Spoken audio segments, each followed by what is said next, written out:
Welcome to the ZTTFIBER installation guide for the ESC Field Assembly Optical Connector. Use the cable jack key, remove the strip of 15 mm of the jack key.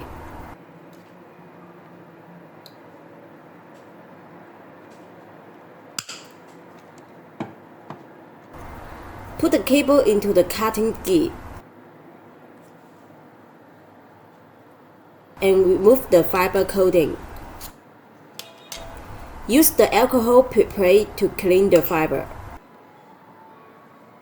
Blending fiber to check if any fiber is broken. Cut off the tail of 2 by 1.6.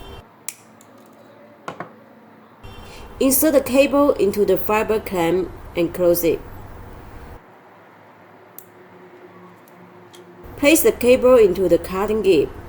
Put it onto the fiber cleaver, then cut off the fiber.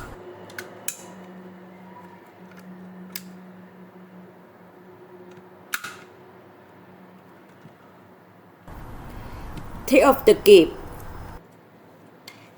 Insert the clear fiber into the ESC connector.